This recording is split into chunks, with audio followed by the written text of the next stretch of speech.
O Pedro Daniel é o novo CEO do Atlético, tá? É o novo dono do chapéu, o cara que está substituindo o Bruno Musi nesse momento. Começando do começo, a coletiva ela começou primeiro com a chegada do Rafael Menin. Rafael Menin fez um agradecimento ao Vitor Bage, né, que também trouxe algumas palavras. Está tudo lá no Instagram do canal Bica Galo. O Vitor muito emocionado, né? O Rafael Menin, assim como o Domênico Berri, entregaram uma placa de agradecimento, né? Foram mais de 14 anos de dedicação do Vitor. Então, um adeus de um ídolo, de uma lenda que, como goleiro, né, como profissional de futebol, dentro das quatro linhas, marcou época e vai ficar marcado para sempre no coração do torcedor atleticano. Na parte da gestão, tem decisões e situações muito questionáveis, né, as quais a gente já cansou de falar aqui, mas sem dúvida alguma, inclusive dei um abraço nele, desejei sucesso na carreira. É um cara ali que vai deixar ali uma história, um legado muito importante, e isso é muito importante a gente dizer aqui também, principalmente dentro das quatro linhas. Então, primeiro passou pelo Vitor, depois o Bruno Musi foi o homenageado também, se despedindo com algumas palavras, né?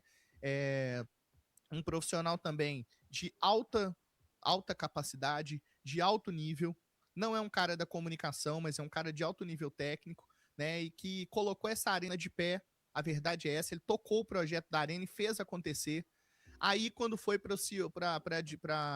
virou CEO do Atlético, aí outras decisões também são questionáveis, porque o clube não teve os resultados desejados, porque teve problema com as dívidas, mas enquanto esteve na Arena MRV, foi um dos protagonistas pela história da Arena MRV, né, por ter, assim, entre aspas, subido a arena, né, e feito acontecer de fato, inclusive nos bastidores. E depois, sim, o Pedro Daniel entrou em cena e começou, né, as suas palavras, que eu considerei uma entrevista extremamente sensata, uma entrevista extremamente lúcida, realista, dentro do que espera o torcedor. Não prometeu nada que não possa cumprir, respondeu todas as perguntas com maestria e excelência. Na minha visão, pelo menos por essa entrevista e pelo que eu estudei do profissional nos últimos dias, desde que apareceu o nome dele, o Atlético acertou na decisão. É um profissional com mais de 2 décadas em gestão de clubes esportivos. Ele nunca havia sido CEO, mas era um dos principais diretores executivos das frentes esportivas da Ernst Young, que é a UI, né, uma das Big Four, uma das maiores empresas de auditoria do mundo, e que fez um trabalho, inclusive, de excelência no Palmeiras, que eu vou colocar, inclusive, um trechinho aqui da pergunta do Juan Brito, depois vou colocar minha pergunta também, né? E ele liderou esse processo de reestruturação do Palmeiras. A gente não tinha essa informação e quando ele falou isso, eu fiquei pensando, né, nessa situação, achei muito interessante. Então, assim, eu vejo com muitos bons olhos essa chegada até aqui do Pedro Daniel, né? Acho que é um profissional, assim, claramente capacitado.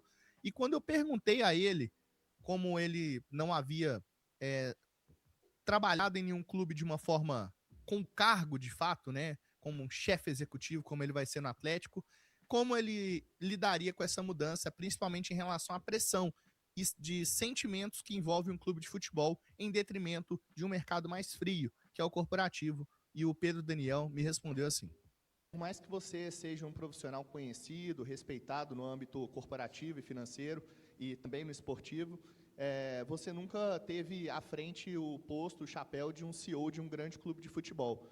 Como é que você está se preparando para lidar com isso em relação à pressão que é lidar com algo de um métier diferente, que é um clube de futebol, que você lida com paixão, você lida com sentimentos do torcedor, em detrimento desse mercado corporativo, financeiro, que é muito mais frio e muito mais calculista de se lidar do que efetivamente sentimental, como é o mercado do torcedor. E sobre o Siga, o Paulo Brax, ele continua liderando o Siga depois da saída do Rodrigo Weber? Em relação à minha experiência, obviamente tem muito aquilo que está na mídia e aquilo que muitas vezes ocorre no dia a dia, né? Como comentei, eu estou há quase 20 anos aqui no setor, né? E não só em parte financeira, tá? Mas inclusive em parte desde estratégia, parte técnica, né? Entre processos, entre outras coisas. Então, assim, não existe muitas novidades, que eu quero dizer assim, não é uma coisa nova para mim, né?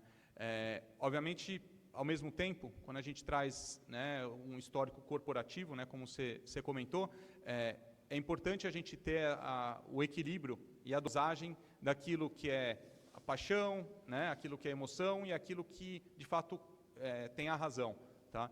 E isso é uma coisa que eu cobro e vou cobrar que todos tenham, porque uma dosagem para que a gente tome as melhores decisões. Né? Nem sempre a melhor decisão dentro de um clube ela é 100% racional, né? Que acho que esse é o ponto. Né? E a gente tem que entender isso. Esse é o cenário de um clube de futebol.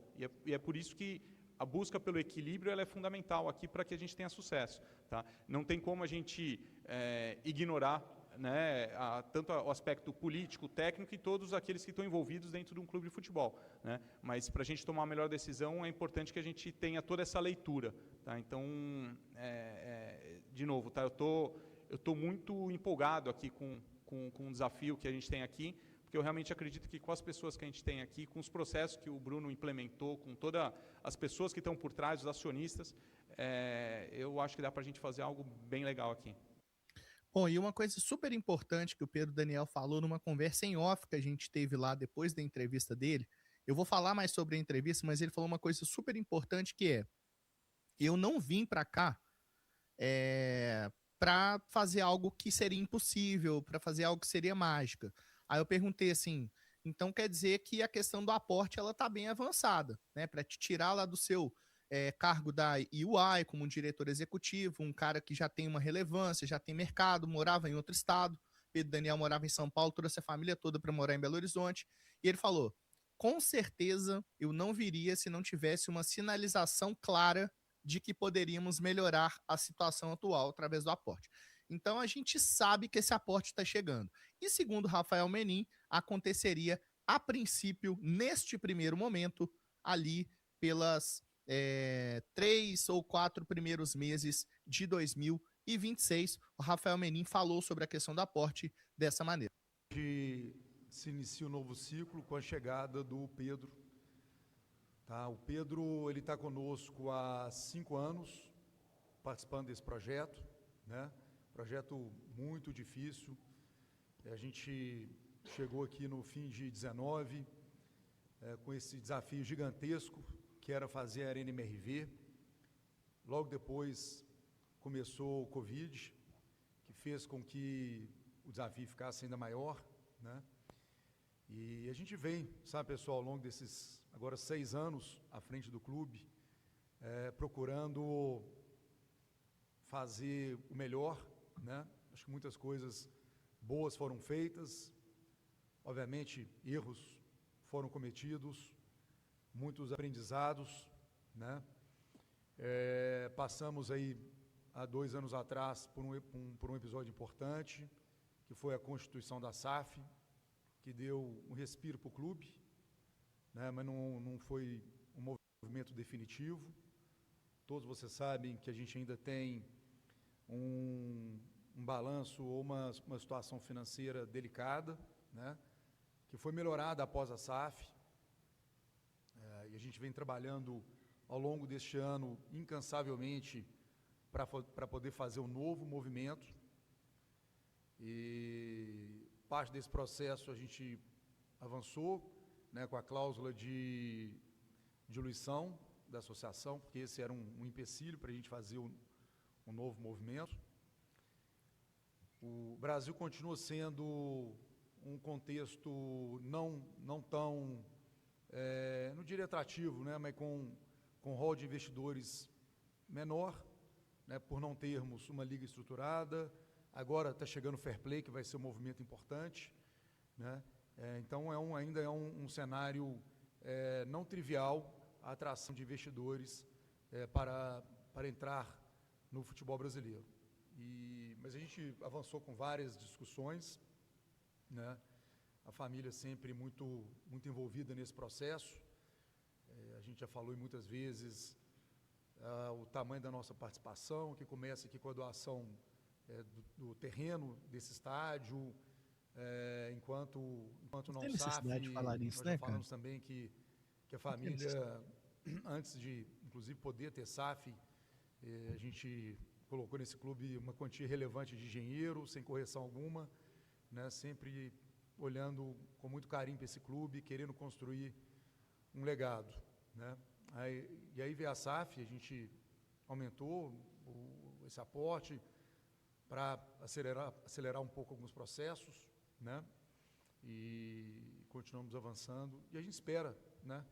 Aí no primeiro, quem sabe no primeiro tri do ano que vem, talvez um pouco mais para frente, dar um novo passo para que o Atlético fique com um balanço um pouco mais limpo, né?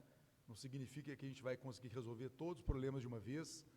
A gente tem uma expectativa que em algum momento dos próximos meses a gente possa dar um novo passo, né? E deixar a nossa situação um pouco, eu diria, bem mais tranquila. Bom, então ele está falando que no primeiro tri, ou seja, no primeiro trimestre, ou como eles falam no mercado corporativo, no primeiro quarter, né, de 2026, a gente pode esperar essa questão do aporte.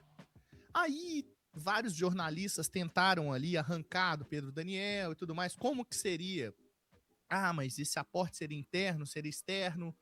E o Pedro Daniel, ele ficou tentando escapar da pergunta, mas deu a entender que os donos do clube atuais, eles irão participar do aporte. Como eu vinha falando para vocês, informação que eu recebi inclusive de pessoas da cúpula do Atlético, o provável é que aconteça um aporte misto, em que haja dinheiro investido por parte dos donos atuais, leia-se família Menin, e também algum dinheiro externo de outra família ou de outro investidor externo, tá? Então, isso é o possível, provável que aconteça. Como eu também trouxe para vocês há um tempo atrás, o Atlético entende que 500 milhões seriam suficientes para amenizar o terreno, para auxiliar a tratar a dívida mais onerosa, né? Não seria bala de prata, não seria o que iria quitar a dívida, o que seria resolver, mas seria um valor factível.